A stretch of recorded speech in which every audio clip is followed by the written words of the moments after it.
Hi there. I'm Christina Lynch, professor of English and Costa member at large, and I'm here with Robin McGehee, who is a professor of communication.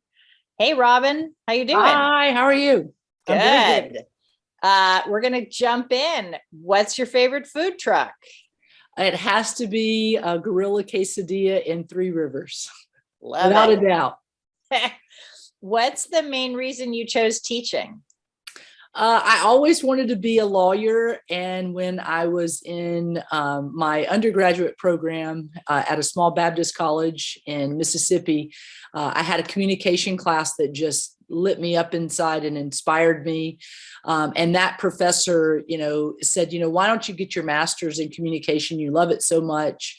And if you still want to go to law school down the road, then you can do that. And while I was getting my master's at Fresno State, part of my scholarship requirement is that I had to be a TA and teach. And I fell in love with teaching. And I think that was his plan all along to convince me that I was going to love it. And that just changed the direction of my life forever. Very cool. What courses do you teach? Public speaking, interpersonal communication, small group communication, and sometimes intercultural communication. Cool. What's your proudest non-teaching accomplishment? My proudest non-teaching accomplishment was starting an organization called Get Equal. And I have COS to thank for that because during the time of Prop 8, our family was being discriminated against, not only not being allowed to get married, but our son was at a small Catholic elementary school, and I was forced off the PTA because I had done an interview about our family. And I decided that I was going to put, the teaching principles that I talk about in reference to speaking up for yourself to practice. And I organized not only a march on Fresno, but a march on Washington. With 250,000 people, Lady Gaga, lots of other, famous people came. And that led to eventually getting arrested at the White House fence and shutting down Las Vegas Boulevard, which all led to the repeal of Don't Ask, Don't Tell, and eventually President Obama changing his stance and coming out publicly for same-sex marriage. And I truly believe, had COS not let me take the time to sabbatical and leave the classroom and not worry about the loss of my job and spend that year fighting back, I would not have been able to make the efforts and push with a group of community that was standing up for the dignity of all families. So I'm grateful to COS, but that's one of my most, proudest non-teaching moments. Wow. That's amazing. Yeah. Thank you. Thank you. What is something most people don't know about your past?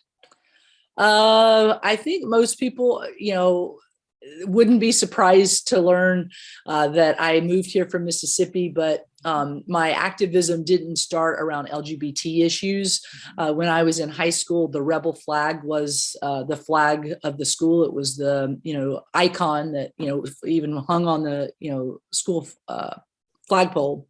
Wow. And a superintendent of schools was very influential. I was student body president of the high school, and he was the first African-American superintendent of schools who was, really making groundbreaking changes in the South. And it was his leadership and mentorship that, said, look, if you don't think that that's a good symbol that represents all students, then you should do something about it. And so my first act of activism was to get that symbol replaced for another flag.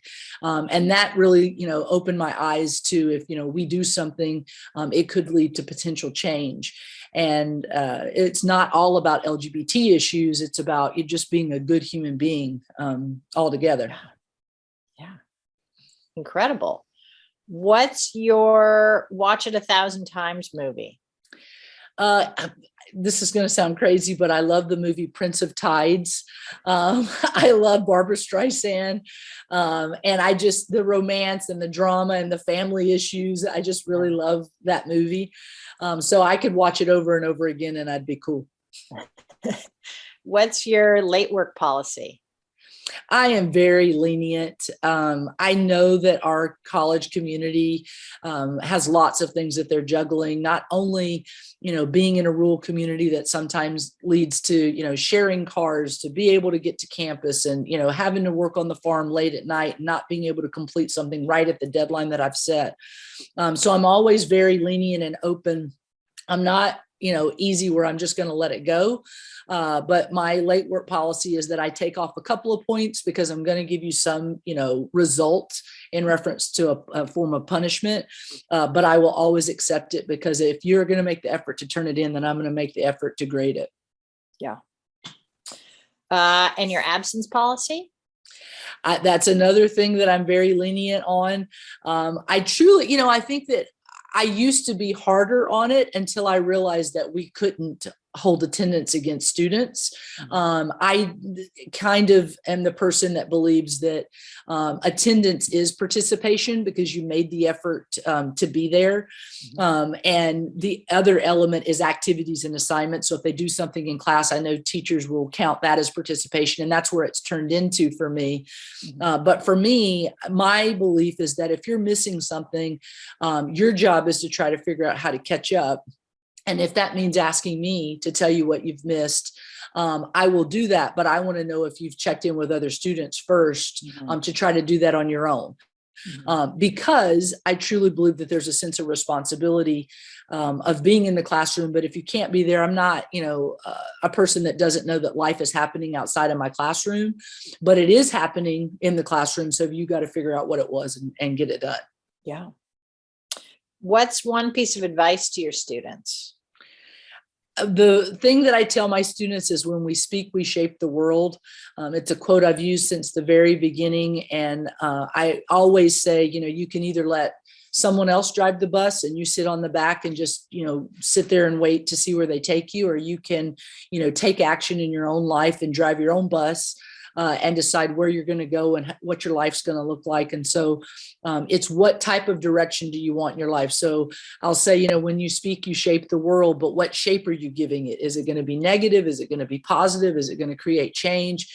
And I, as teachers, I think, that's what I love about these videos that you've put together, because I see the ripple effect from people that I'm able to watch their videos. I've talked to students that'll mention those teachers.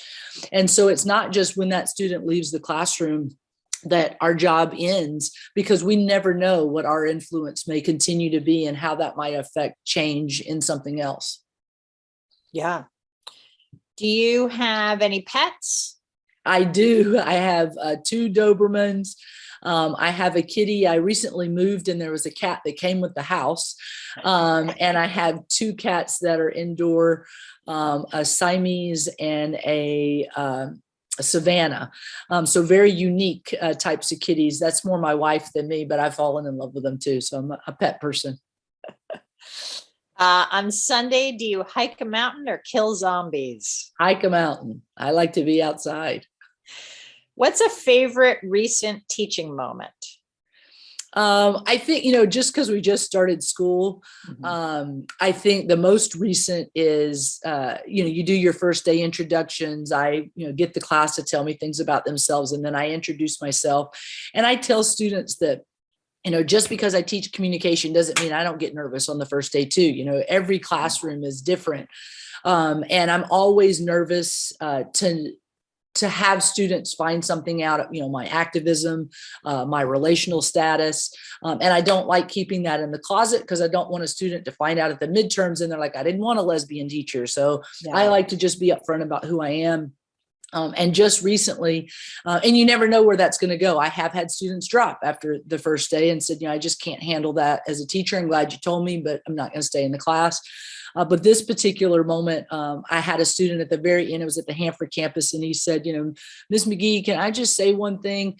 And it was the very first day of class, and I said, yes, you can. And he goes, I just have to say you're pretty badass, and I can't wait to see what I learn in your class. And so the fact that he was willing to, put himself out there and say, wow, I've learned something about you, and I'm excited about the semester. And, to say that publicly is outing himself as someone who's okay with it. And that takes courage too. So it was very touching. That is great. Is there a net? Oops, sorry, I skipped one. Where do you like to go for a long weekend? If I have enough time, I want to go home to Mississippi. I'm a lot like Charles Parker. Ah. He and I, we see each other on campus. We're always, when'd you get back? When'd you get back? And so if I have the time, it's always going to the South. But if I don't have a lot of time, it's going up. We have a cabin that's made out of old sea trains, like the old, shipping containers, that's at Mammoth Pool. So it's 2 hours from where we live out in the middle of nowhere. And so I get to feel like I'm in the South riding quads and being out hiking. But I can't fly there. So it's a great place to go. You can't go that much in the winter, with the snow, but that's where I like to escape to. Are you a do it now or wait until the last minute person? I wish I could be a do it now. That's what I want to believe about myself.